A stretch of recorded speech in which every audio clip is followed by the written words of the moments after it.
Hey fanboys and fangirls, Lombox Love Affair here. Thanks for checking out my video today. So Baltimore Comic Con is at a close. So I had a 3-day pass. I don't know why when they give you a 3-day pass, they give you these wristbands that you have to wear the whole weekend.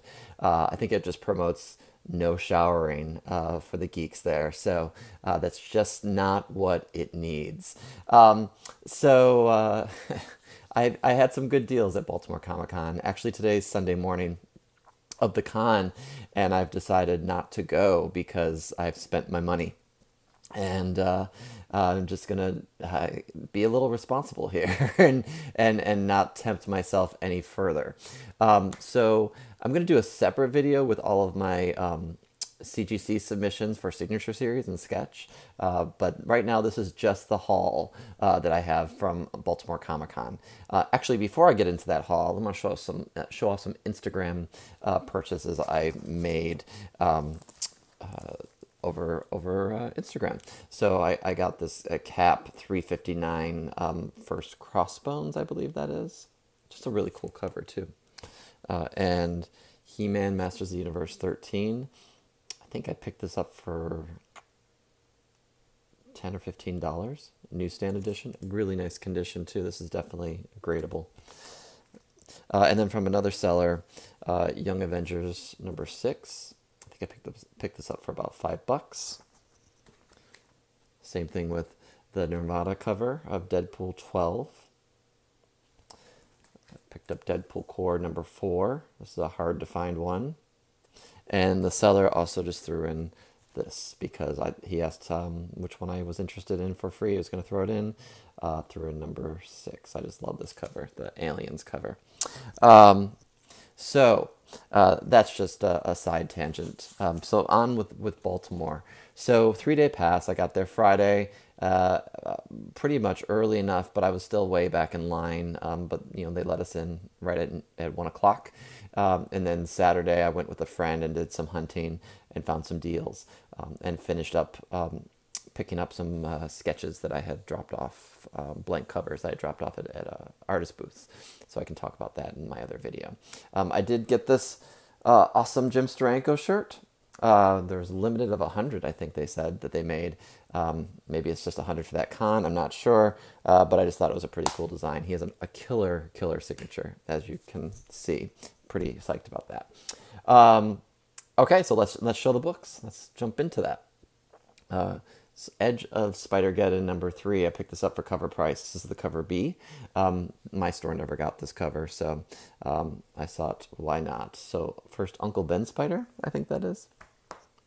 For $5, I picked up New Mutants number 1, newsstand edition. Really great condition. I wasn't going to pick this up, but then I thought maybe I'd go and meet Bob McLeod, who was at the con, and get him to sign this. I never made it to him and figured that was probably the lower end of the priority. And to be quite honest, with the CGC witnesses, when you get books signed, if you want to submit them to CGC, for anyone who doesn't know, you have to have a witness. And to have a witness, you need to get in line to have a witness. So a couple of witnesses I've worked with in the past at other cons, so you're starting to see the same ones. And, a couple of them, they just give you their cell phone number so you can text them when you're close. But because of this con, a couple of my contacts there, they just asked me to get back in line. The line wasn't too bad for a witness. It's just a pain in the neck. So I did that for some, but not for like Bob McLeod because he was just a last minute thought in my mind. So maybe another con. There's always another. For $1, Death of X number, what number is this? 2, variant edition. This is the skull variant, reimagined Phoenix cover, Death of Phoenix cover. Love this. Also for $1, a really mint copy of XMen 243. It's one of my favorite X-Men comics.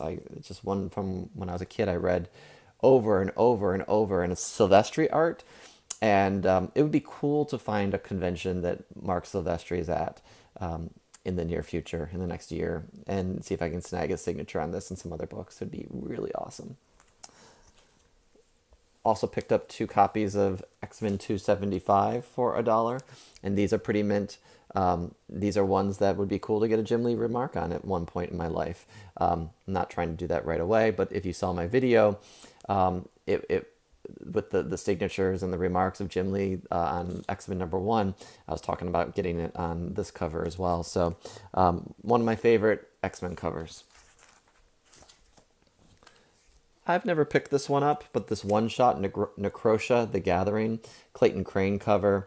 This is where Clayton Crane really started to make his mark with me, being interested in his artwork, and I'm a huge fan right now. Picked up some Spawns. Spawn 180, needed that for my collection. And I think these were, these were priced as marked, so $8. And then Spawn 213 for $6. Just trying to fill those holes. For $5, Amazing Spider-Man Annual #9. It's a king-size one. It's a sort of a remake of the one of his classic covers. Just a really cool Green Goblin memorial issue, they call it. But cool colors. They're sort of hyper-realistic. Just a fun book. So I should say that the next batch of books, the next 5 books, I bought were $5 each, and they were the first booth I hit when I went to the con. And when I went to the con, I was looking for sketch covers because there were 2 artists particularly that I wanted to get done and get on their roster so that they could do a sketch for me, get on their list. But I had sketch covers that were kind of dinged up. So I originally reached out to Midtown Comics and ordered a bunch. They weren't going to get to me in time, so I canceled my order. And so I figured I'll find some at the con. And I did. So I found a bunch of sketch covers at the con. And some of those I'm holding on to for future. Some of them I gave to artists at Baltimore. So you'll see those in my next video, the results. And then I also found these covers. So picked up a second copy of this Wonder Woman 160. I just really love this Adam Hughes cover. It's crazy. Just really, yeah, why not? But I also picked up Wonder Woman #7, First Cheetah. This is probably a spec book to think about for the upcoming Wonder Woman movie. Picked up a copy of X-Men 4, First Omega Red. This book is steamy.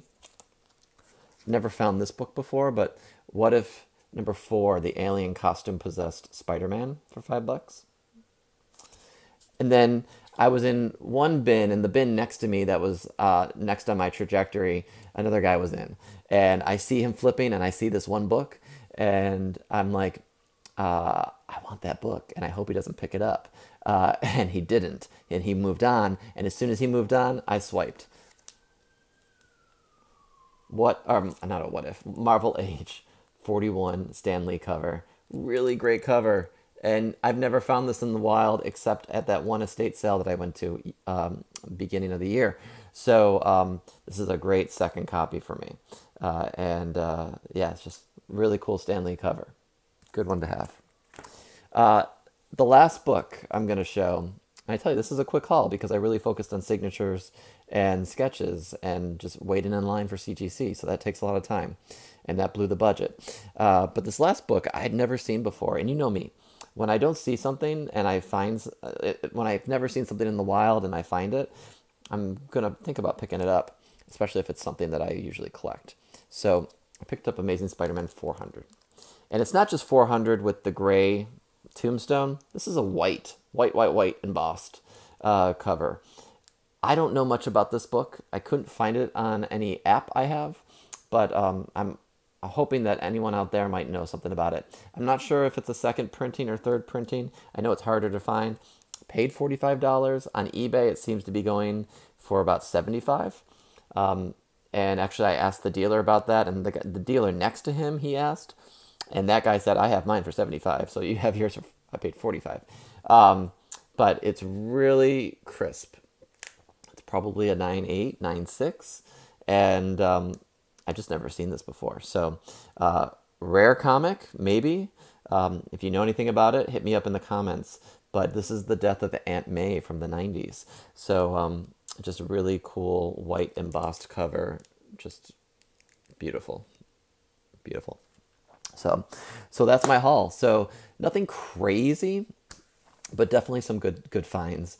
And so stay tuned for my next video where I'm going to talk about and show some of the sketches that I received. I don't have the books because they're off to CGC, but you know, I'll get those back in a couple months most likely, and be able to show off the slabs and see what the grades are. But at least you get a preview of that. So Baltimore was a success. I was happy to be there. I'm having a little bit of FOMO not being there today, but like I said, I don't need any more temptation. So with that, another year of Baltimore Comic Con is over.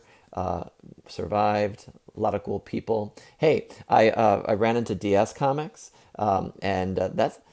You know, he doesn't show his face, so thank God he introduced himself. I was standing outside a restaurant, and so we chatted for a bit. So awesome guy. He's picking up some Golden Age stuff, and he was telling me about a deal he made, which was super cool.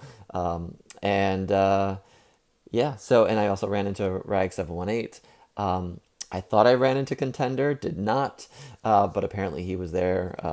And so there's plenty more that were out and about. It's a big con, so got recognized by a couple people, which was awesome. So if you're watching, hey, and yeah, so I hope everyone had a good time if you were at Baltimore, and if not, I hope you enjoyed this video. Like, comment, and subscribe, and I'll talk to y'all later. All right, bye bye.